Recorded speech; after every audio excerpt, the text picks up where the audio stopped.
Hello, everybody. I'm a practicing therapist and a doctoral student of psychology.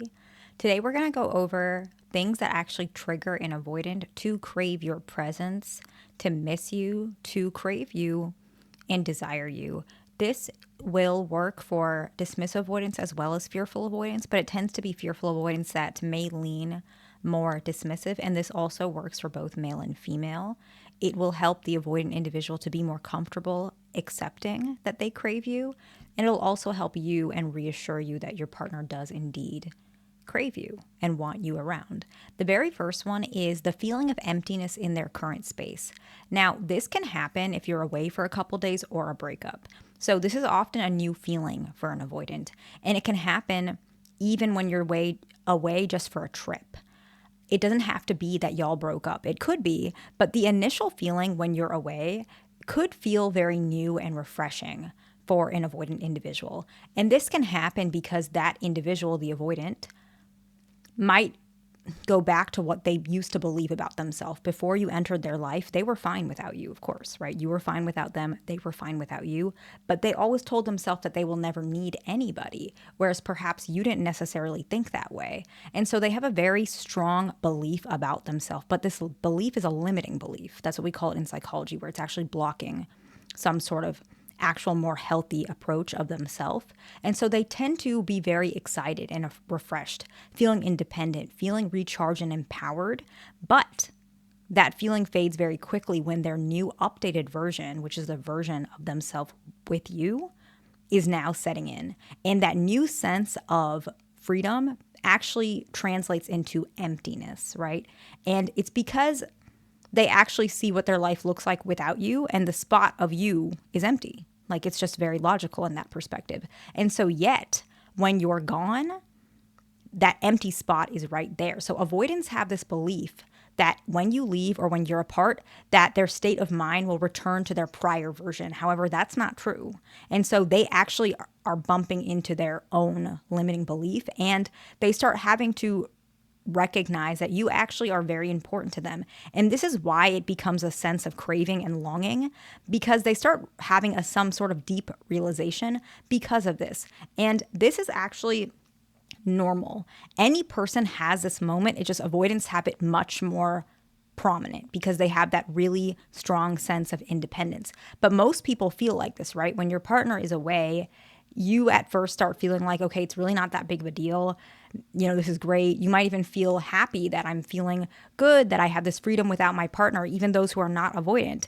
But as soon as it sets in, it can be very painful. However, avoidant individuals also are fighting that limiting belief. So the deep realization becomes even more powerful, which is why it's more of a longing and a craving instead of just a simple miss, like a person who's not avoidant. This one will be a little bit more powerful. Anything that craves your presence will be if y'all have any communication that's warm, kind, and approachable. This in general makes them really crave that connection because it's safe, and it shows them that connection does not have to be bitter. It does not have to be angry. It does not have to be conflicting. It does not have to be stressful. It can be very safe and integrating and warm and comforting. It makes them recognize that maybe being alone is nice, but maybe having someone who's warm, kind, and approachable is nicer. Maybe it's better. And so that's where that craving starts coming in, that longing of something more than what they believed prior to you, which I think is very wonderful. And I think all of you guys probably come across, I know most of my followers are pretty warm and kind and approachable. I read your comments. I know that about you guys. And so I do want you to know that most of you guys already have this one, but it's still something I want to share. The next one is the contrast that they have with conversations with others in comparison to you. So it's almost like lacking depth. Now, this can happen if you guys broke up. It can happen if you guys are just apart for whatever reason. It can even happen after you guys had a fight, where they might have a conversation like a business connection or a new relationship. If you guys broke up, it could be a family member, and they start comparing that it's a lot less depth than the conversations they have had with you. They start recognizing that you are very valuable, that you added so much to their life, and that you gave them something they can't get elsewhere. And that's when that craving and longing comes in, because no matter how hard you try, which a lot of y'all know this, you can't force that depth and connection with anybody. It's a very natural and beautiful phenomenon in relationships and social psychology and our psychology in general, attachment, right? If you have a business connection, you can have that, you have a connection, right? But it might not be the same as when you're talking to someone who you've been with for a very long time and you're talking about a stressful day with them.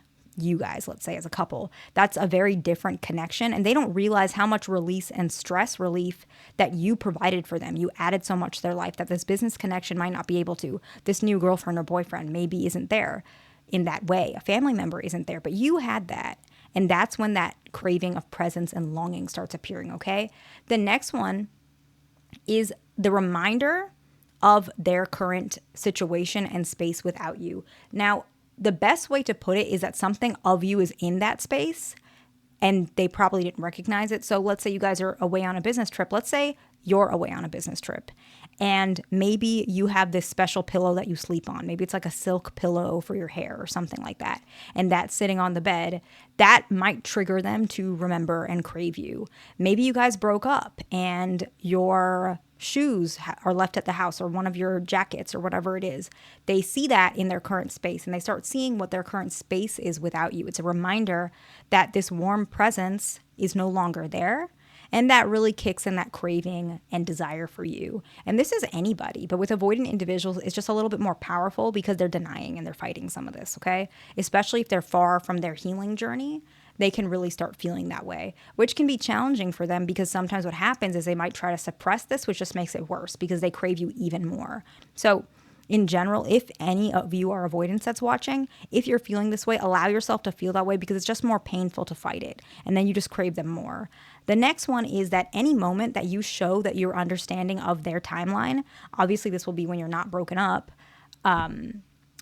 they start really feeling that craving of you because they start realizing if you can accept my timeline, you accept me, and so I want to be accepted. And so you hold that piece of acceptance that I don't have elsewhere, right? You're the only person in their life that has that piece. So without you, it's almost like acceptance is being taken away. And that's one of their core desires, to be accepted, to be respected. And you have that. And so if you leave, so does acceptance and respect. And so they're really craving and longing for you. And of course, they don't want you to go anywhere, okay? The next one is any sort of logical communication while still integrating emotion. The reason why avoidants will crave this is because it allows them to express themselves emotionally while still not 100% revealing some of their struggles with expressing it in a way that is overly expressive. So it's able to express emotions in a logical way, right? So if you express your concerns in a logical fashion, let's just say, while incorporating emotional context, avoidants feel very comfortable knowing they're in their comfort zone. However, that emotional connection and discussion allows them for healing, connection, and the ability to feel more secure, but it doesn't make them feel insecure that they can't keep up with you emotionally. And so they start really craving this because you still gave them a safe emotional space, and everybody needs that space. They didn't have it in their childhood. So if you're allowing them to have that space, they're going to crave you because, again, you're holding one of their needs that they didn't have before. The next one that they're going to crave your presence is any moment where you choose harmony over disagreement, because now they're starting to realize there's no reason for me to push you away. You're okay with who I am. I don't really like to disagree. I like things that are more calm and more easygoing and maybe not as volatile. Some of them might perceive it that way. However, if you're choosing harmony, often they start realizing that you can really fit into their life and they start craving your reality and who you are and really wanting to integrate with you, which is very important, okay? And the last one is when you acknowledge any change that they have made at all, any change. So you might say something along the lines of, hey, I really appreciate how, you showed up on time to our date, which I know you always do, but my ex used to not do that. They used to always show up late, and I know you never do that. So I appreciate how committed you are to respecting my time. It could even be, I appreciate that you held my hand when I was feeling, when I was struggling or when I was sick or whatever, or when I was in pain, and you allowed me to squeeze your hand a little bit. That meant a lot to me. That's things I don't forget. And so when you acknowledge that, the avoidant individual really craves that because, again, that's that acceptance piece, okay? I hope this video is helpful to somebody. Please like, subscribe. I'll see you in the next one.